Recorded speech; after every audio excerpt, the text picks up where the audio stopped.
Hi guys, welcome back again to another episode here on my YouTube channel. If you're new to my channel in my space, you're very welcome to my channel.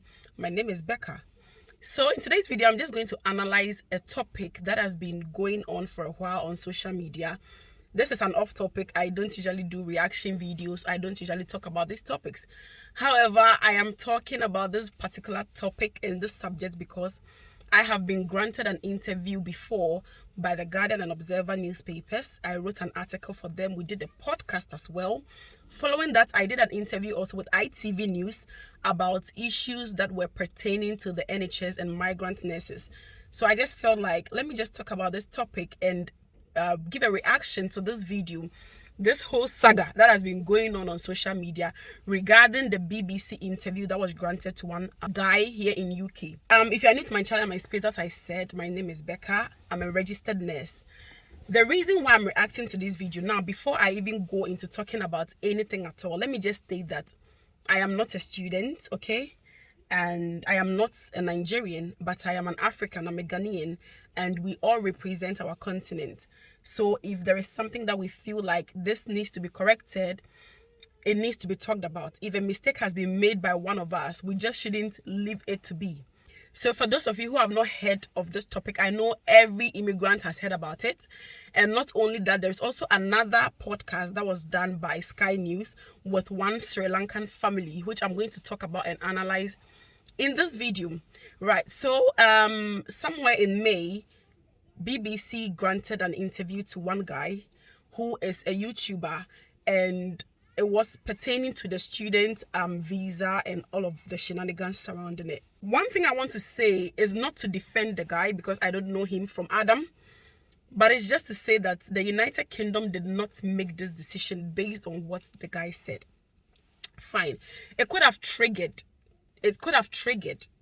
whatever was being decided on, but that is not the reason why the whole decision was made.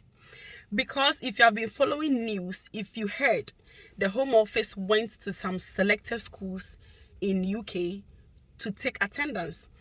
Why did that happen? It's because they've already heard things that were going on and they already have their information. So before they did everything or anything that they did, they knew exactly what they were doing. But this guy's interview was just to buttress the point that they already were planning to make, okay? When I heard the interview, it was just 25 seconds of the video I watched on TikTok. And immediately, I gave the guy the avoidance of doubt. I was like, oh my God, this could have been an honest mistake. Talking from the perspective of somebody who have been interviewed before, it might be a slip of tongue. That was the first thing I talked to. I was like, oh, this guy might purely have made a mistake.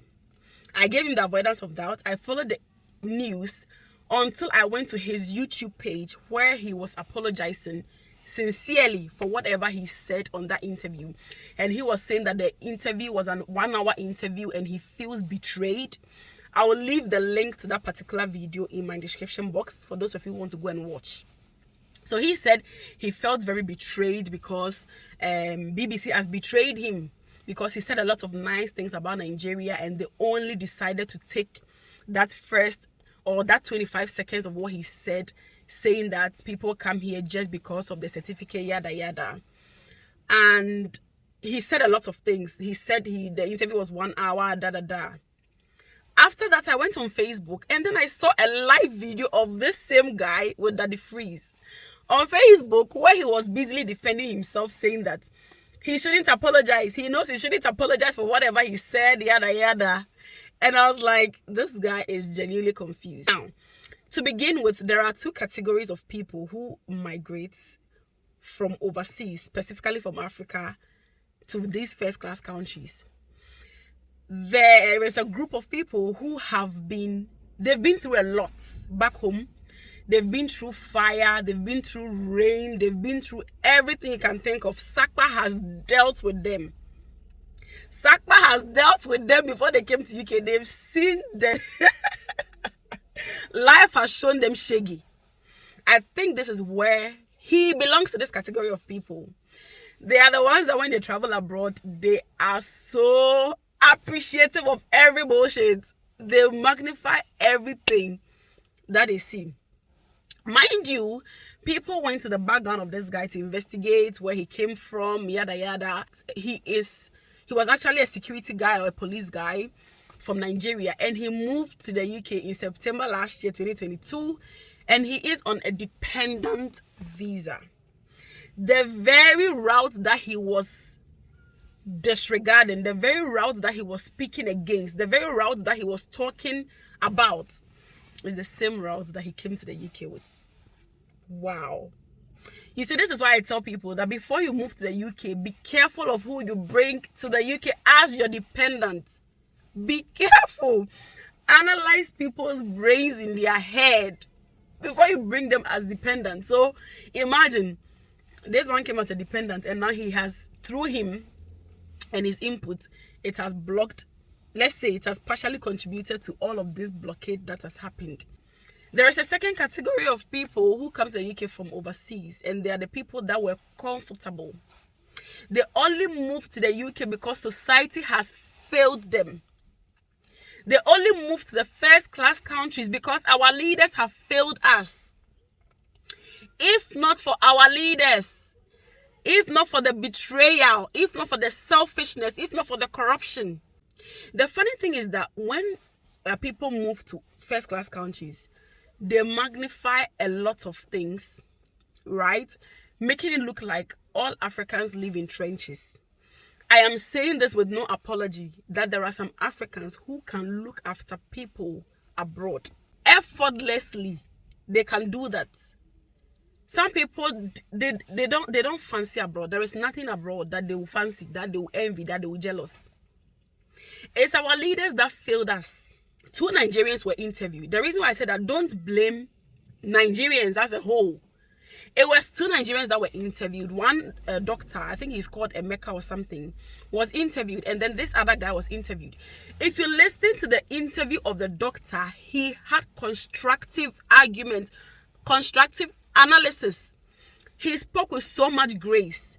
He made the journalist very uncomfortable. The journalist didn't even know where to buttress the point from. These are the kind of people that journalists should be interviewing to speak on behalf of Africa, not just anybody. Okay? Because this same immigration that we are condemning has made this country rich. It is immigrants that are working our backs off to pay high taxes to keep the nation moving. I said this, that I made a video where I was talking about why people are leaving the UK, and I was talking about the fact that my income, I pay 40% tax, and somebody came to write in the comment that 40% you pay is towards the NHS services that you use. I am not boasting about this, but God has given me good health. Me, my family, none of us have used the NHS service. I use private hospital when I am sick in the UK because of the queue, the waiting hours in NHS. You to call to get appointment in NHS is an absolute nightmare. So we don't use the NHS. If I'm in a hurry to get my family looked after, we use the private hospitals. If I want to go to the lab to do laboratory investigation to see what is wrong with me, I use the private. We came because of security. If we had the same security we have here, if we had it in our back home, if our leaders had made things easier back home, hey, stop it, you're going to hurt yourselves. If our leaders had made things like it was here, which they could have, Africa is the best continent you can be of. Talk of natural resources, talk of weather, talk of culture, talk of people. We have it all. God blessed us with good soil, but the management of these things, mismanagement, is what has brought us where we are today. As a continent called Africa, where we are today, it's bad leadership. I work in a care home, yeah, and there are residents that I look after. There is a resident, they're a couple who have lived all their life in Africa. They are pure English. And if they tell you the things about Africa that we do not even uphold, we do not value, it's going to shock you.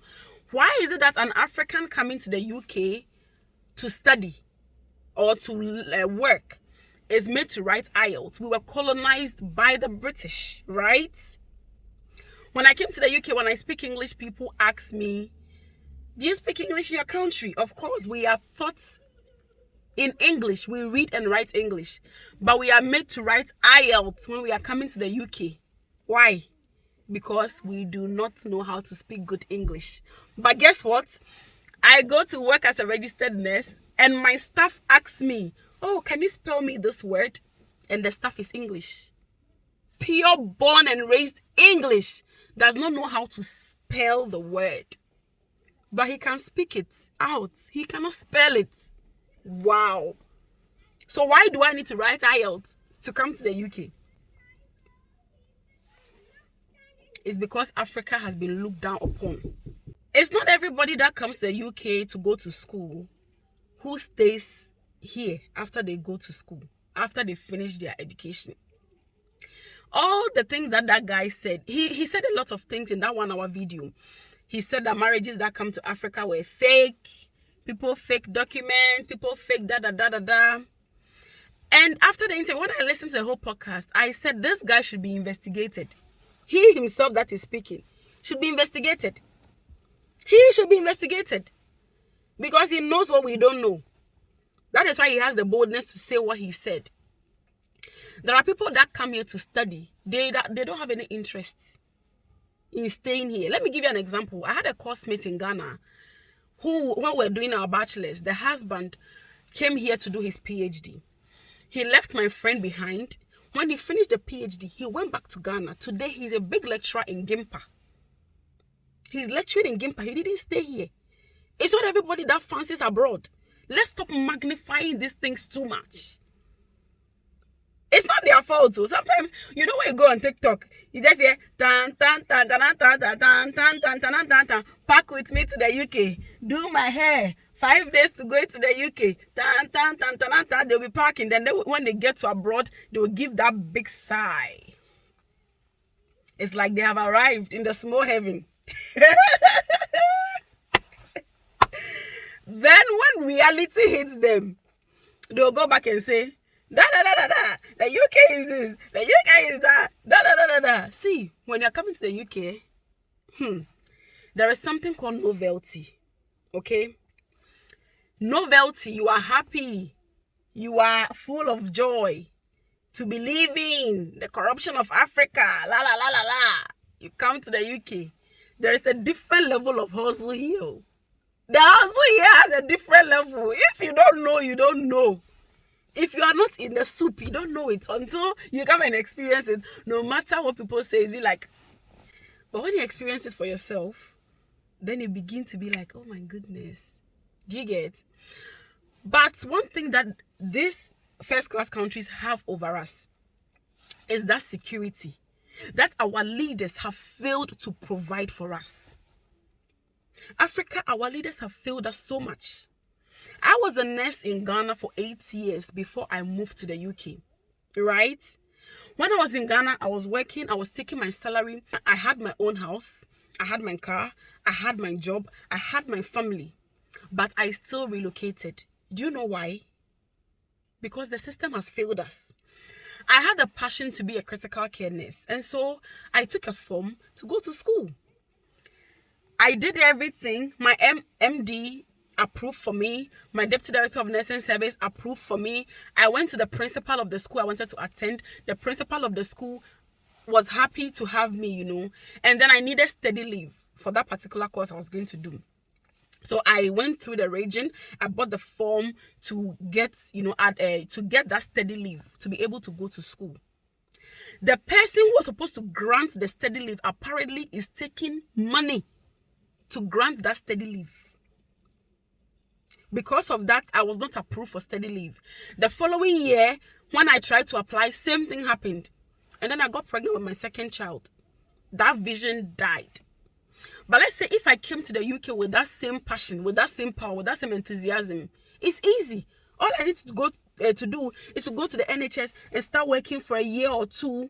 If I feel that I have that desire, I discuss with my manager, they approve for me to go to school. I came to the UK, I was not an endoscopy nurse. I don't have any endoscopy specialty, but I was given the opportunity to work in that unit. If I wanted to pursue that dream, I would have pursued it to the end. So here, people get opportunities without discrimination. That is the difference, clear-cut difference between here and back home. You don't need to know anybody abroad to get what you want. All you need to have is that passion, that willpower to say, yes, this is what I want to be. And that is it. But back home, you need to know somebody. I worked under my father's grace to become who I was in Ghana. I was working under my father's grace. It's my father that held my hand to go to Nursing Training College of Korle Bu. If you don't know anybody in Korle Bu Nursing and Midwifery Training College, you will not get admission. It is who you know and how strong the person's connection is. At that time when I was going to go to school, my daddy had a lot of influence. And that is what got me to that level that I was. So imagine the ordinary person that doesn't know anybody in Africa. You will struggle. The system will drain you. But here, if you come here, you have the hustling spirit, the ability or the spirit to hustle. You will make it. That is why people come here and they idealize it. They make it look like it is something that people haven't seen before. If we made our continent better, people wouldn't have come here to waste time, to go under racial abuse, to go under discrimination, to go under certain things to get to where we are now. Another couple from Sri Lanka were also granted interview. But sometimes I don't blame them, because people even pay money for COS. When you tell them, don't pay money, oh, this thing is supposed to be free. Don't pay. If everybody was refusing to pay, we won't be where we are. That Sri Lankan couple, one of them said they paid £26,000. The other said he paid £65,000. I have the full video on my TikTok. You can go and watch it. To come to UK. £65,000. So if you have that £65,000, even the white people, the natives of this UK, when they hear the amount of money people pay, they know it. They know it because they investigate. When they hear the amount of money some people pay to come to UK, they themselves, they are wowed. They are shocked. You are paying this amount of money to come to UK. What is here? And for those that ask that, what did you come to the UK to do? I came to take what rightfully belongs to me. If you want to know what I am saying, ask history. What belongs to my forefathers, that they were being ripped off and brought here. That is why we came here, to take it back to where it belongs.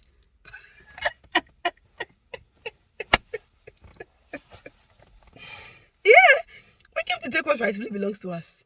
If you don't understand, consult history. I can't shout about it. So that guy's BBC interview was just bogus. BBC, next time, try to interview the right people. You got the wrong person. He is not a true representative of us. Whatever he said is arrant bullshit. Interview right people like the doctor you interviewed. Get his kind and interview them, not him. Not that one. Okay? Number 2, not everybody that comes to the UK to study stays. My friend Diana of Good Health Consult, she's a YouTuber. She came here to do a master's in public health nursing. She left, went back to Ghana, and later she decided to come back as a professional. And she wrote her IELTS and came back. And the list can go on and on and on. There is this Nigerian girl that I follow, Nancy Ume. She came here to do nursing. She finished and went back to Nigeria to form a cookware brand. Today, she is a very successful business owner in Nigeria. The list can go on and on and on. People even come here as professionals. They come here, they get the experience, they get the knowledge, they go back home, they set up businesses, they are doing well for themselves. Let's stop idealizing things that are not supposed to be idealized. We are the reason why we are where we are. Why people think we are desperate, because we have idolized these people. We've held them in high esteem. It's about time we put them by our side. They are not more than us, I beg, please. They are not more than us. Let us stop idealizing people. Let us stop it. If we stop idealizing people and make them know that, listen, blacks are rich. Our continent is rich. And let's use our platforms to educate people in the right way.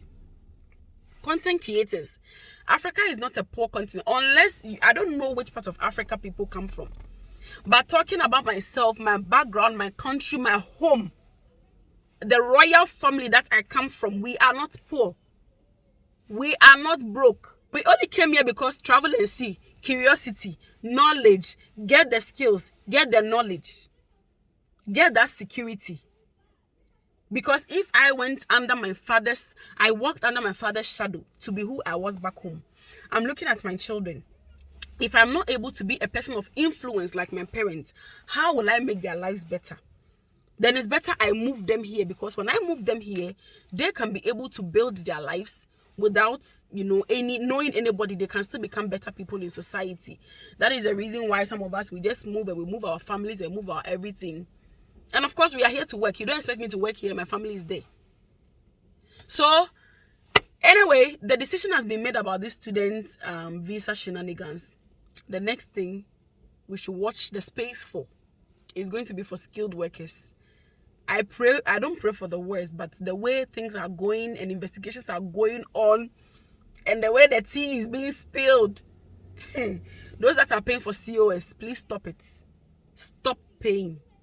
If they see us not to be desperate to the extent of paying, people came here for free. I came to this UK, I didn't pay shishi. If I were to pay for money, I won't come. I'm telling you for a fact. People came here without paying shishi, so let's stop it. If they see that we are not desperate, if they see that we are not hungry from where we came from, and we are not giving big amounts of money to pay for anything that is supposed to be free, all this noise is going to stop. All this noise is going to stop. I think a word to the wise is enough.